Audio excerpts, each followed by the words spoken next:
तुमची walkie talkie असते, आपण बटन दाबतो, आपण बोलतो, पलीकडचा ऐकतो. तसं विमानामध्ये पीटीटी असतं. हे पीटीटी जेव्हा चालू होतं तेव्हा कॉकपिटमध्ये बटन दाबल्यानंतर जे जे काय चालू असतं, जसं की आता मी पोहोचतोय, आता लँड होतोय, मी पुढे तुम्हाला ट्रान्सक्रिप्ट दाखवेल, तर ते सगळं कळतं. तर जेव्हा मेन पायलट हा जर कपूर असेल तर पाठक ज्या पायलट होत्या ह्या को पायलट होत्या. को पायलट जनरली ते इंटरॅक्शन करतात एटीसीची. तेव्हा ते पीटीटी त्यांनी दाबलं होतं, तेव्हा त्या वातावरणामध्ये ते जेव्हा शेवटचं वाक्य ओ शिट होतं तेव्हा सुद्धा त्याच्या आधी सुद्धा त्या विमानामध्ये कुठंच ही वॉर्निंग सिस्टीमचा आवाज येत नव्हता. पीटीटी दाबून सुद्धा शुकशुकाट होता, म्हणजे ही सिस्टम तिथं बंद होती असं आमचं त्या ठिकाणी म्हणणं आहे. आणि त्यासाठी जे एटीसीचं रेकॉर्डिंग आहे ते तुम्ही चेक केलं, पीटीटी दाबल्यानंतर त्याच्यामध्ये कुठेही ते वॉर्निंग तिथं आल्या नाहीत. आणि ब्लॅक बॉक्स जेव्हा रिकव्हर केला जाईल त्यानंतर आपल्याला बऱ्याच गोष्टी या बाबतीतला कळतील. आता दुसरा विषय असा आहे की हा व्हिडिओ तुम्ही ऐका, मग तुम्हाला त्या ठिकाणी मी सांगतो. गावातनं उतरताना आमच्या गावात एक मंदिर आहे, त्या मंदिराच्या कळसाला सुद्धा टेकायची काही लोकांना शक्यता. आता हे enhance ground proximity warning system आमच्या गावात एक मंदिर आहे, त्या मंदिर 51,000 फीटला ते उडतं आणि जेव्हा तुम्ही त्या एअरपोर्टच्या जवळ येत असता आणि फारच जमिनीच्या जवळ आल्यानंतर ही सिस्टम तुम्हाला वॉर्निंग देते. जेव्हा तुम्ही एखादा हिंदीचा पिक्चर नाही तर इंग्लिशचा पिक्चर बघितला असेल तेव्हा तिथं तुम्हाला जाणवत असेल एक आवाज ते विमान देत असतं की warning approaching land, warning approaching land. अशा प्रकारची ही सिस्टम त्याच्यामध्ये असते. आणि दुर्दैव आमचं असं मत आहे की मंदिराच्या जर जवळ गेला असेल तरी पीटीटी चालू असताना हा आवाज तिथं आपल्याला कुठंही ऐकायला मिळालेला नाही. आणि हे सगळं संभाषण हे एटीसी वर त्या ठिकाणी झालेलं आपण बघू शकतो. ते रेकॉर्डिंग तुम्ही बघितलं, आमच्याकडे त्याचा एक प्रिंट आहे आणि ती प्रिंट हे सरकारला सुद्धा त्या ठिकाणी दिली गेली आहे. ते पुरावा आमच्याकडे आहे, त्याच्यामध्ये कुठंच. आणि आम्ही जेव्हा काही लोकांशी बोललो तेव्हा त्यांच्याकडनं सुद्धा आम्हाला कळालं की अशा पद्धतीने आम्हाला कुठंच काय हे ऐकू आलं नाही. त्यामुळे ही जी सिस्टम आहे ती सुद्धा बंद होती, नाही तर खराब झाली होती. आता ह्याच्यामध्ये व्हीएसआर संदर्भातले काही प्रश्न की हेवी बेस मेंटेनन्स हा कुठं केला जातो हे आपल्याला माहिती घ्यावं लागेल. या देशामध्ये 2च एमआरओ आहेत. एक मुंबईच्या आसपास आहे, प्रफुल्ल पटेल साहेबांची मालकी आहे त्या एमआरओची असं आम्हाला त्या ठिकाणी कळतं, आणि दुसरं कुठे दिल्ली साईडला त्या ठिकाणी आहे. पण हे एमआरओ आहे. पण ह्या कंपनीकडे एक वेगळा एमआरओ होतो असं म्हणतात.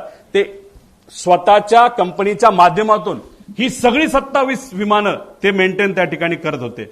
मग त्यांच्याकडे एक्सपर्ट होते का? जसं तुमच्या कंपनीमध्ये म्हणजे तुम्ही सगळे वेगळ्या वेगळ्या चॅनलचे असला तरी जर 5च चॅनल असतील तर हा रिपोर्टर जास्तीत जास्त या 5 मध्येच कुठेतरी जाणार आहे. मग तिथून नोकरी निघाली की परत 5 मध्ये दुसरीकडे जाणार आहे. तसंच एमआरओ जर 2च असतील तर मग ते लोक कोण आहेत? जे लोक या व्हीएसआर कंपनीमध्ये आज काम करतात, पूर्वी ते कुठं काम करत होते, कोण आहेत ते, कुणी ते सह्या केल्या, रमेश नावाचा माणूस कोण आहे, त्याचा काय अनुभव आहे, तो मेंटेनन्सचा त्याला का प्रमुख केलं, त्याला तुम्ही एन्क्वायरीसाठी घेतलं का तो गायब झालाय, हे सगळे प्रश्न आपल्याला तिथं पडू शकतात. एन्क्वायरी कुठंच नाही चालली म्हणून आम्हाला आमच्या लेवलला माझ्या काकासाठी, आमच्या दादासाठी या सगळ्या गोष्टी करायला लागतात.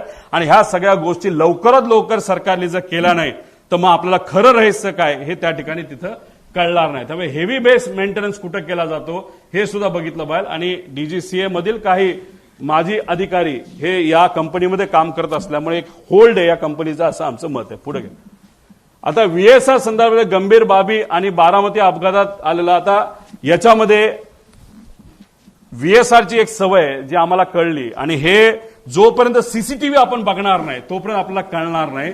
तर हे लोक काय करायचे नाही तर करतात, तर हे कॅन असतात विमानाचे. जसं दादा ज्या विमानामध्ये बसलेले, मागे मी म्हणलो तो बॅग ठेवायची जागा, आणि दादा खूप जास्त लांब जाणार नव्हते, त्यामुळे ह्यांना एक सवय त्यांच्याच एका अधिकाऱ्याने आणि पायलटली मला सांगितलंय, आम्ही कॅन एक्स्ट्रा इल्लीगल आहे, डीजीसीए अलाव करत नाही. आम्ही एक्स्ट्रा कॅन 50-50 लिटरचे हे 8 ठेवत असायचो. म्हणजे जिथं कुठं लँड होईल तिथं एखादा छोटासा टँकर आणून पैसे देण्यापेक्षा तेच जर आम्ही पेट्रोल ओतलं तर आम्ही सेफ राहू शकतो, असं एका माझी पायलटली ज्यांनी व्हीएसआर मध्ये काम केलं असं आम्हाला तिथं सांगितलंय. त्यामुळे जिथं कुठं गेल्या वर्षभरात व्हीएसआरची विमानं उतरली तिथला सीसीटीव्ही कॅमेरा टेक ऑफच्या आधी आणि मेंटेनन्सच्या आधी हा बघितलाच पाहिजे. आणि ह्या गोष्टी खऱ्यात का हे कुठेतरी आपण समजून घेतलं पाहिजे. आणि जर हे खरं असेल तर विमानामध्ये जर पेट्रोल इल्लीगली एका कॅनमध्ये ठेवलं तर ते विमानासाठी बॉम्ब सारखंच असतं, असं आमचं त्या ठिकाणी मत आहे. पुढे आता याच्यामध्ये VSR संदर्भात गंभीर बाबी आहेत आणि काय कोणाला बघितलं पाहिजे, ह्यात क्लिअरन्स इंजिनियरला पकडलं पाहिजे, त्याशी चर्चा केली पाहिजे, क्वालिटी इंजिनियरशी बोललं गेलं पाहिजे, मेंटेनन्स इंजिनियरशी त्याच्यामध्ये बोललं पाहिजे. आणि हे सर्व नियमाचं उल्लंघन जर या कंपनीकडनं त्या ठिकाणी झालं पाहिजे तर या व्यक्तीवर कारवाई होणं आणि मनुष्यबळाचा गुन्हा या कंपनीच्या मालकांवर होणं अतिशय महत्वाचं आहे, असं आमचं त्या ठिकाणी मत आहे. त्यानंतर EASA ने कंपनीला TCO परवाना सुरक्षेच्या कारणामुळे जर कॅन्सल केला असेल तर त्याला काही ना काही ते कारण आहे. आणि असं आहे की हे EASA ही जी युरोपियन कंपनी त्यांनी ऑलरेडी एक कॉपी DGCA ला पाठवलेली आहे.